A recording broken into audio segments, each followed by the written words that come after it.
really listening and really supporting your team and your people. And frankly, even in our personal lives, right? Relationships are such a big part of our lives every single day. And some of them can have conflict, but can we really have an open mind and come from a place of curiosity?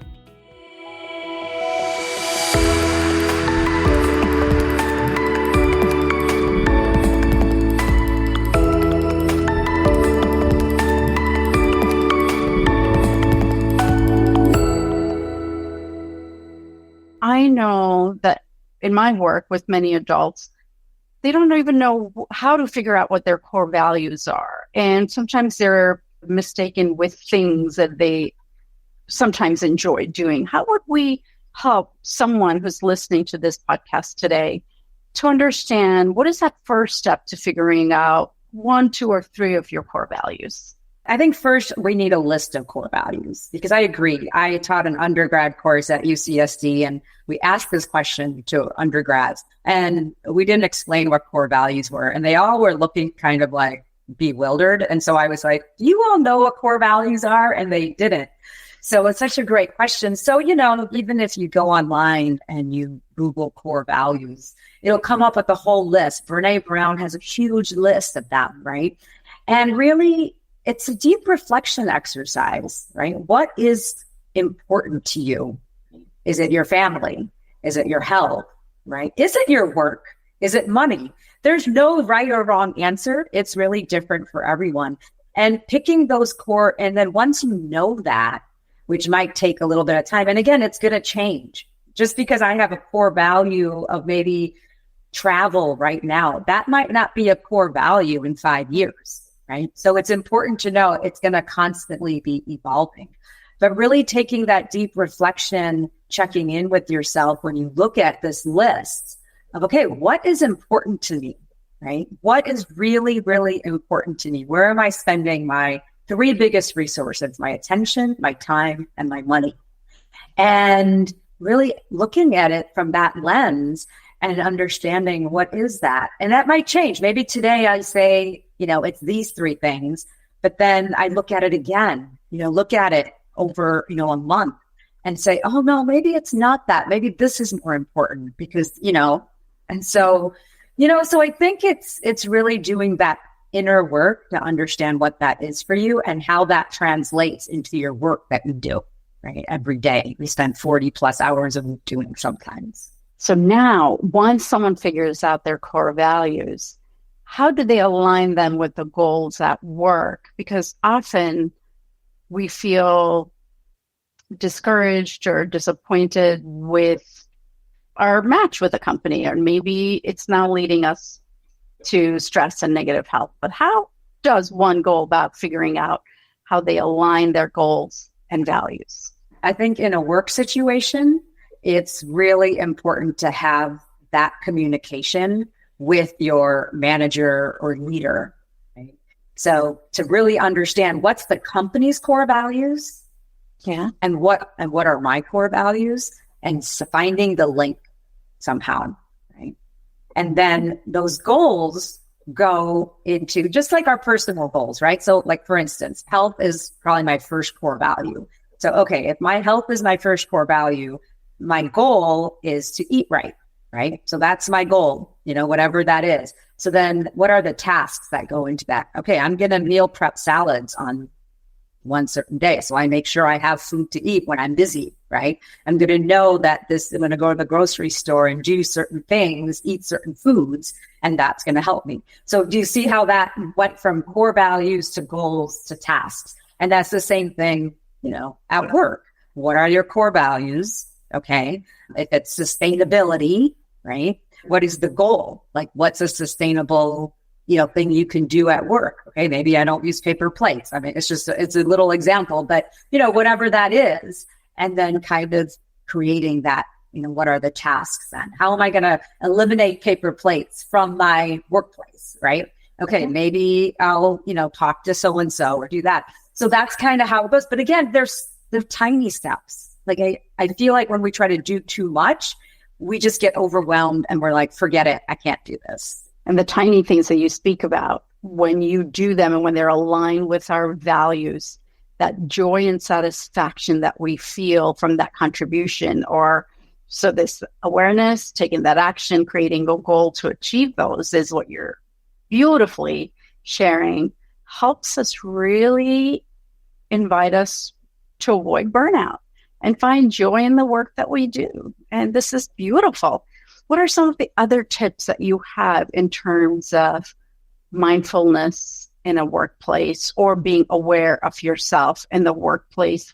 I notice a lot of folks who literally feel torn between their family. I know it's communication, this balancing that doesn't exist, but how can folks, because we do have to go to work, and this is a profession you chose because you loved it at one point, and now it's sort of become a struggle. And that doesn't mean now you have to always leave your job.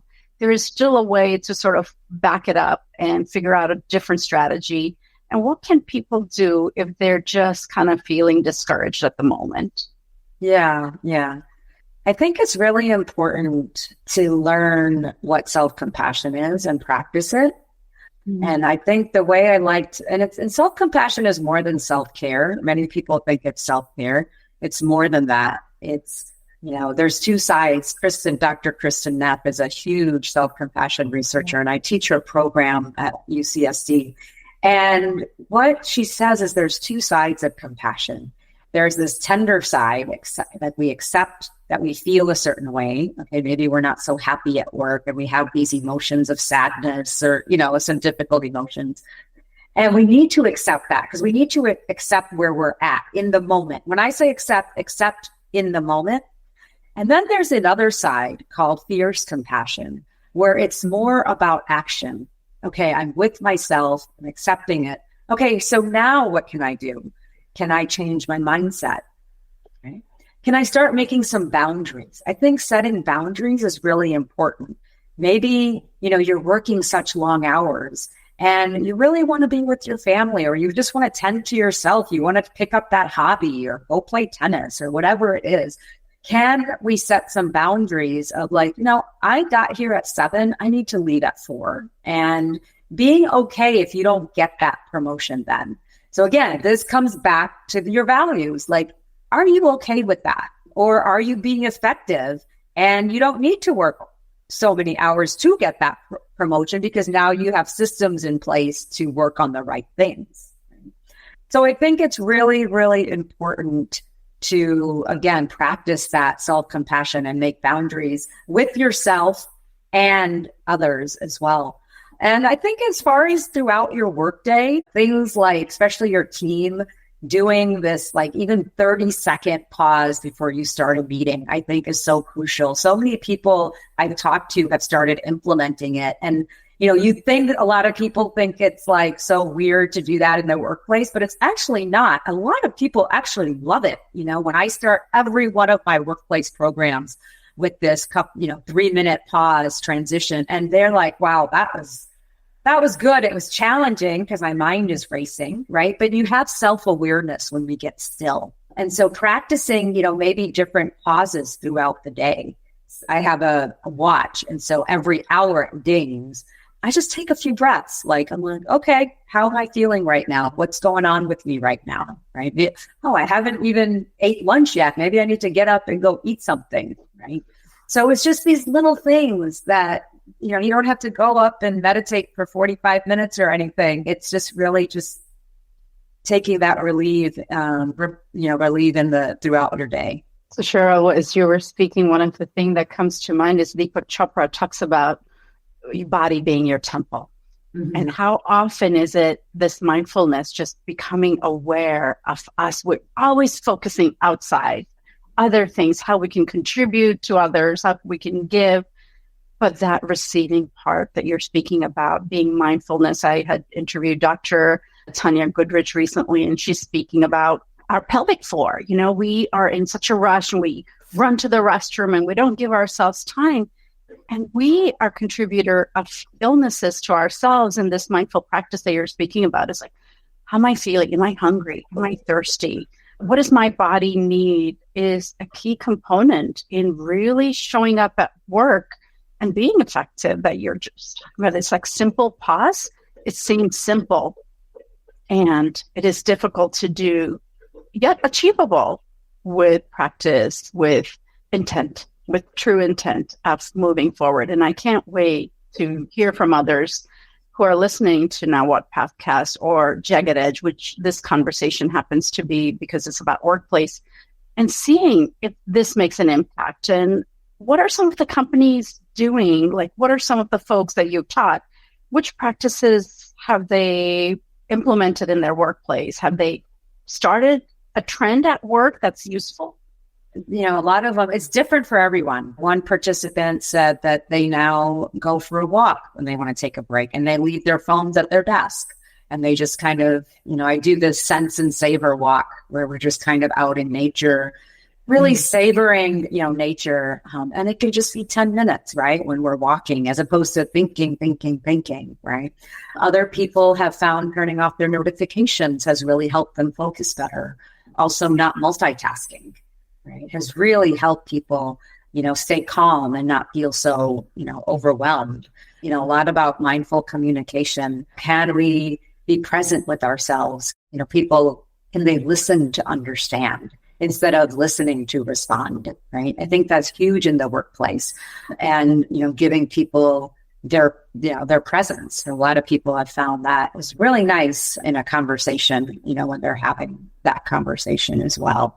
And so, those are some, a few things that people really appreciate and that they've taken away and really, created a habit. I definitely appreciate each and every point that you just made. I teach empowering people in the workplace. And one of the things that we're talking about is listening. Are we defending? Are we blaming? Are we listening? And what does that empathetic listening look like, right? When we're listening, what is that other person trying to convey? What are the emotions? Are they asking us to fix it? And maybe even asking, right? Like that pauses to kind of reflect without speaking, to say, what does that other person need? So it's, what do I need? What does the other person need? Can create this beautiful, harmonious workplace where the productivity can go up. Our health definitely goes up. Being able to collaborate and share tasks. All of those pluses that you just brought it to our conversation. And often we are not investing in companies on practicing this mindfulness. So hopefully, Cheryl, they will reach out to you and talk to you more about how do other companies get there eventually. Cheryl, what other insights you might have that I might have not talked about? Well, I think when we talk about communication, and we talk about this empathy and compassion, it's really important that we have really direct and transparent conversations that also are compassionate. And so that's when, sometimes we need to say things that, give critical feedback. We're doing it, the intent is so important, right? So we can do it with the intent that I'm doing this to help you, right? I'm not doing this to knock you down. And just having that two-way conversation. And to your point, really listening and really supporting your team and your people. And frankly, even in our personal lives, right? Relationships are such a big part of our lives. I mean, every single day. And some of them can have conflict. But can we really have an open mind and come from a place of curiosity? We're living in a world where everyone thinks it's black and white, your side versus my side. And it's not that way. We can still be curious and understand. We don't have to necessarily agree, but we can still try to understand. And maybe we'll learn something in the process. Yes, absolutely. Love our beliefs. Everyone's beliefs matter. And we can all contribute in a meaningful way. And we can all belong with whatever we bring to the table. I really like the word acceptance. Truly, acceptance in a workplace can be really fulfilling. This conversation has been enlightening, educational, and empowering for me, Cheryl. Thank you for being a host on Jagged Edge Podcast. I'm truly grateful. Oh, thank you for having me, Yogi. It was a lot of fun to be here with you. Yes. And if you have any questions, reach out to either Cheryl, her last name is Shah, and I am Yogi Patel. Thank you for listening. If you like the content of this video, please don't forget to follow. And also, if you want more information, visit the website, yogipatel.tte.com.